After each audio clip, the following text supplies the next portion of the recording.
দেশের জনজীবন আসলে একেবারে দুর্বিষহ হয়ে উঠেছে আর কি। মানে বিভিন্ন জেলায় সকল পেট্রোল পাম্প বন্ধ হয়ে গেছে এবং অন্যান্য জেলাগুলোতে ছোট ছোট ফিলিং স্টেশনগুলো বন্ধ হয়ে যাওয়াতে বড় ফিলিং স্টেশনগুলোতে 4 থেকে 12 ঘন্টা দাঁড়িয়েও তেল পাচ্ছে না বিভিন্ন যানবাহন। এ নিয়ে নানা ধরনের বিশৃঙ্খলাও দেখা দিয়েছে। প্রতিদিনই ফিলিং স্টেশনগুলোতে মারামারি হচ্ছে। আমরা দেখেছি যে তেল না পেয়ে এক ট্রাক ড্রাইভার এক পেট্রোল পাম্পের ম্যানেজারকে ট্রাক চাপে দিয়ে চলে গেছে এবং ম্যানেজার ঘটনাস্থলে নিহত হয়েছেন। রাস্তায় বের হলে কোনো পেট্রোল পাম্পের সামনে দিয়ে যাওয়ার সময় রীতিমতো দম বন্ধ হয়ে আসে। আসলে বেশি কষ্ট লাগে মোটরসাইকেল গুলোর জন্য। মানে এদের অনেকেরই জীবন ও জীবিকার উৎস এই মোটরসাইকেলের উপর নির্ভরশীল। পাঠাও থেকে শুরু করে মেডিকেল রিপ্রেজেন্টেটিভ এবং অনেক ক্ষুদ্র ব্যবসায়ীর জন্য তার মোটরসাইকেলটাই সময় মতো না চললে তার পরিবারের অর্থনৈতিক সংকট দেখা দেয়। আমি মাত্রই একটা নিউজ দেখছিলাম যে এই ক্ষুদ্র ব্যবসায়ী পাঠাওদের ইনকাম নেমে এসেছে 1500 থেকে 300 টাকার। পত্রিকা খুললে দেখা যায় মোটরসাইকেল আরোহীরা এক পাম্প থেকে অন্য পাম্পে ছুটছেন। সকাল থেকে তেলের লাইনে দাঁড়িয়ে এমনও হয়েছে যে বিকালেও তারা তেল পাননি।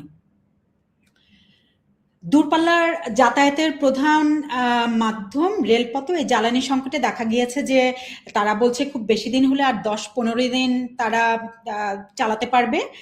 আর দূরপাল্লার বাস এবং ট্রাক তাদের দৈনিক 200 থেকে 220 লিটার ডিজেল কেনার অনুমতি থাকলেও সে পরিমাণ জ্বালানি তারা বেশিরভাগ সময় পায় না বলছে পরিবহন সংশ্লিষ্টরা, এবং তেল না পেয়ে বাধ্য হয়ে প্রায় 50% ট্রিপ কমিয়েছে অনেক পরিবহন নির্ধারিত শিডিউল বাতিল করছে।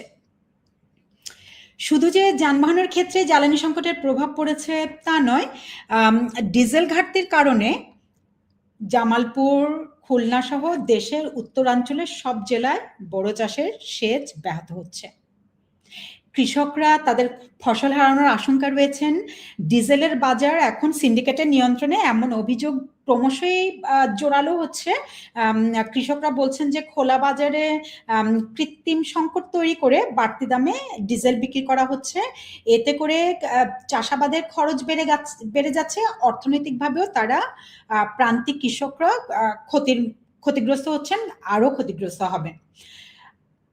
কৃষকদের দেখা যাচ্ছে যে পেট্রোল চালিত পানি উত্তোলনের মিনি পাম্প সঙ্গে নিয়ে তারা তেলের লাইনে দাঁড়িয়ে আছেন ঘন্টার পর ঘন্টা।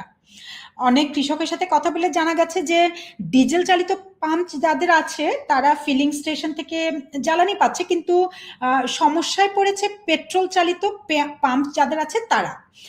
ডেইলি স্টারের এক প্রতিবেদনে দেখলাম যে এক কৃষক ভাই ক্ষোভ প্রকাশ করে বলেছেন, প্রতিদিন কাজের সময় বাদ দিয়ে যদি তেলের জন্য দৌড়ানো হয় সেটা কি সম্ভব? তাহলে আমি অন্য কাজ কখন করব? তো এখন কৃষি ক্ষেত্র ছাড়াও আমরা দেখতে পেলাম যে শরীয়তপুরে প্রায় 34,000 জেলে ডিজেলের অভাবে মাছ ধরতে যেতে পারছে না। আমি শিওর যে এগুলো অন্যান্য জেলেদের ক্ষেত্রেও হচ্ছে। গৃহস্থালির কাজে মানে রান্নার কাজে ব্যবহৃত এলপি গ্যাসের দাম এপ্রিলের 2 তারিখ থেকে প্রতি 12 কেজি সিলিন্ডারে 387 টাকা বাড়ানো হয়েছে। আগে যেটা ছিল 1441 টাকা, সেটা এখন 1728 টাকা। মশা মারার আটকে যাচ্ছে ডিজেলের কারণে। শুধু তাই নয়, জ্বালানি সংকটে টেলিযোগাযোগ সেবাও বিঘ্নিত হওয়ার আশঙ্কা তৈরি হয়েছে। খুব উদ্বেগের ব্যাপার হলো ডিজেলের সংকটে কলকারখানাগুলোর উৎপাদনেও প্রভাব ফেলেছে। প্রভাব পড়ছে তৈরি পোশাক কারখানাগুলোতেও। লোডশেডিং বেড়ে যাওয়ায় উৎপাদন চালু রাখার জন্য ডিজেল চালিত জেনারেটরের উপর কারখানাগুলোকে নির্ভরশীল হতে হচ্ছে।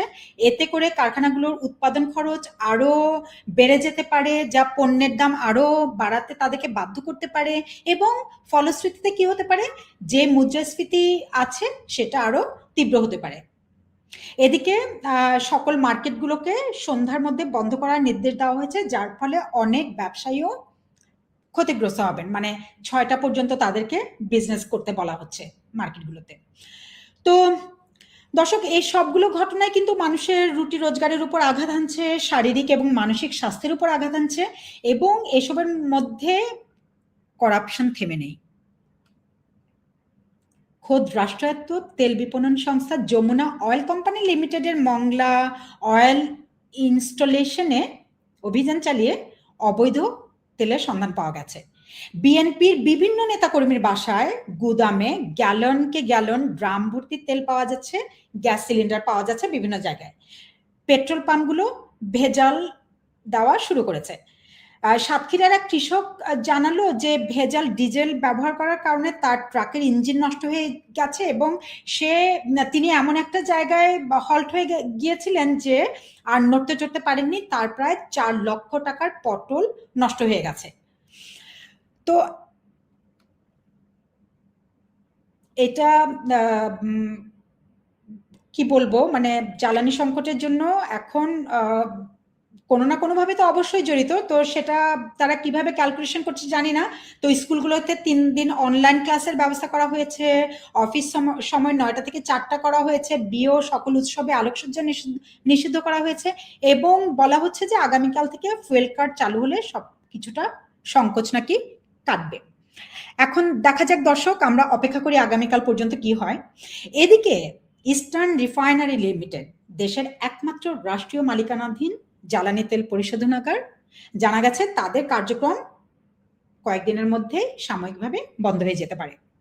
এপ্রিলের 2 তারিখে তারা জানিয়েছে যে অপরিশোধিত তেলের মজুদ আছে মাত্র 5 দিনের, এবং এই অপরিশোধিত তেল প্রক্রিয়াজাত করেই তারা এবং আরো 3টি বেসরকারি শোধনাগারে দেশের petrol, diesel, octane, furnace oil ইত্যাদি উৎপাদন করা হয়।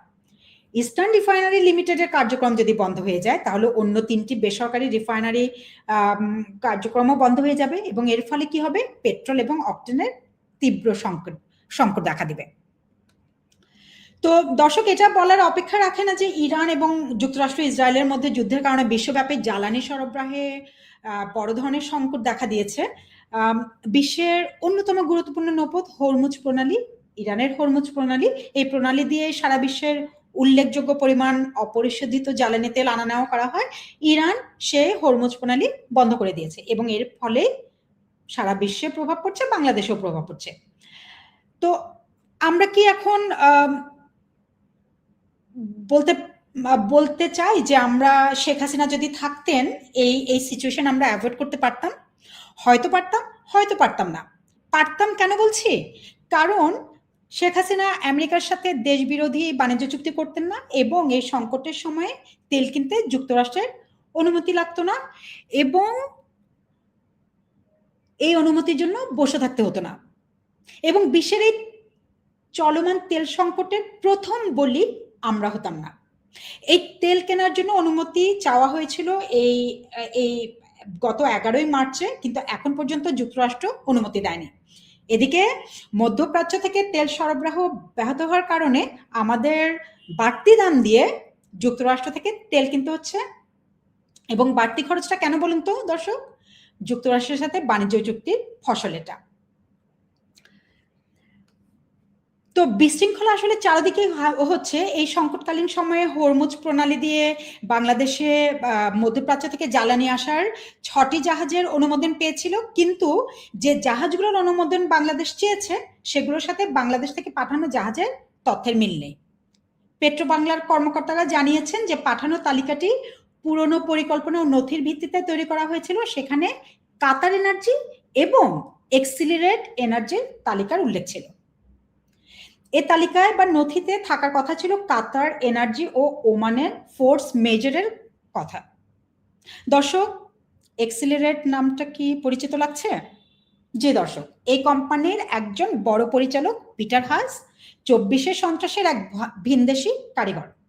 এক্সিলারেটের নামটা শুনে আমার মনে প্রশ্ন জেগেছে, এটি পেট্রো বাংলার ভুল নাকি কোনো একটা শয়তানি আছে এখানে? কোনো কিছুই অসম্ভব নয় কিন্তু দর্শক। জ্বালানি সংকটে যে সাহায্যটা বাংলাদেশ এখন পর্যন্ত পাচ্ছে সেটি হলো ভারত। পিন্ডিনা ডিসি, দিল্লি, সরি দর্শক। তো ভারতের আসামের রিফাইনারি থেকে পাইপলাইনের মাধ্যমে সরাসরি দিনাজপুরে পার্বতীপুরে ডিপোতে 5000 মেট্রিক টন ডিজেল এসেছে। দর্শক একটু জানিয়ে দেই যে উত্তরাঞ্চলের জ্বালানি নিরাপত্তা নিশ্চিত করতে ভারত থেকে সরাসরি পাইপলাইনের মাধ্যমে দিনাজপুরের পার্বতীপুরে তেল সরবরাহের চুক্তি করা হয় 2018 সালে। ভারতের শিলিগুড়ি থেকে শুরু হয়ে প্রায় 130 কিলোমিটার দীর্ঘ এই পাইপলাইন পঞ্চগড় ও নীলফামারী হয়ে বাংলাদেশের পার্বতীপুরে এসে শেষ হয়েছে। এই পাইপলাইন নিয়ে শেখ হাসিনাকে দেশ বিক্রির তকমা পেতে হয়েছিল অনেক। সেই পাইপলাইন দিয়েই এই সংকটে বাংলাদেশে তেল আসছে, আরো আসবে। দর্শক আবারও বলছি, পিন্ডিনা ডিসি, দিল্লি দিল্লি। এই তেল কি আমরা মাগনা পাচ্ছি? তা নয় দর্শক, আমরা চুক্তির মাধ্যমে পাচ্ছি। কিন্তু ঘটনা হলো, শেখ হাসিনার সময় এই চুক্তিকে বলা হয়েছিল দেশ বিক্রির চুক্তি, আর এখন বলা হচ্ছে ভারত বাংলাদেশ ফ্রেন্ডশিপ চুক্তি। সত্যি সেলুকাস।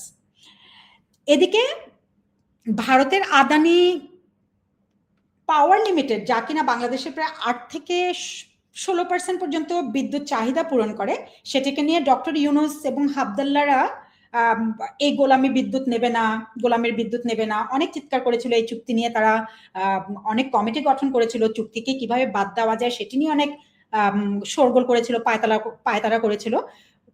মজার ব্যাপার কি জানেন দর্শক, যে বকেয়া বিলের কারণে আদানি মাঝে মাঝেই বিদ্যুৎ সরবরাহ যখন একটু কমিয়ে দেয়, বাংলাদেশ নিয়মিত বকেয়া পরিশোধের মাধ্যমে তা সচল রাখে।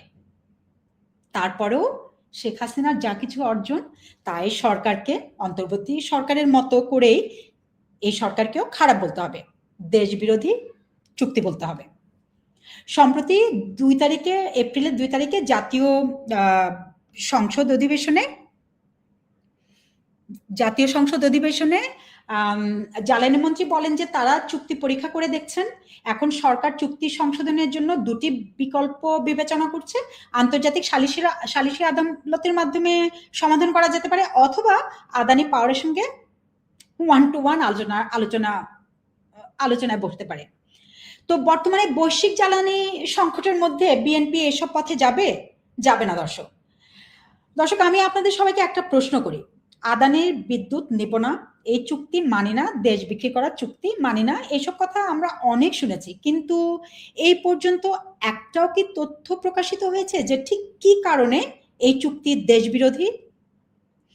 আসলে ওই ইউনুসের মতোই ক্রেডিট চুরি করবে এই বিএনপি সরকারও, এটাই ধরে রাখুন, আমরাও ধরে রাখছি। শেখ হাসিনার অর্জনকে নতুন মোড়কে নিজেদের চালিয়ে দেবে। আদানি থেকে 16% কেন, পারলে দেখবেন আরো বিদ্যুৎ ক্রয়ের ব্যবস্থা করবে। তখন কিন্তু কেউ প্রশ্ন তুলবে না যে চুক্তিটি দেশীয় ও আন্তর্জাতিক বাজারের তুলনায় অস্বাভাবিক। তখন বলবে ভারত থেকে কি আমরা বিনামূল্যে আনছি, আমরা তো টাকা দিয়ে কিনেই আনছি। দর্শক শেখ হাসিনা থাকলে এখন কি হতো? আমি এতটুকু বলতে পারি, কৃষকের সেচের আর সারের সমস্যা হতো না। কারণ বঙ্গবন্ধু যে সমাজতন্ত্রের কথা বলেছেন, শেখ হাসিনা যে সমাজতন্ত্রের অ্যাপ্লিকেশন করতে চেয়েছেন, মানে বঙ্গবন্ধুর বলা সে মনে করা সে সমাজতন্ত্রের অ্যাপ্লিকেশন করতে চেয়েছেন, এই সমাজতন্ত্রের প্রধান কেন্দ্রবিন্দুগুলোর একটি হলো কৃষক। শেখ হাসিনা থাকলে রাশিয়া থেকে তেল আসতো, ভারত থেকে আরো তেল আনার ব্যবস্থা হয়তো হতো, এবং শেখ হাসিনা থাকলে কিছু মানুষ খিচড়ে গালি দিতে পারত। এরপর দর্শক শেখ হাসিনার আর কোন কোন অবদানকে আপনারা অস্বীকার করবেন বলুন?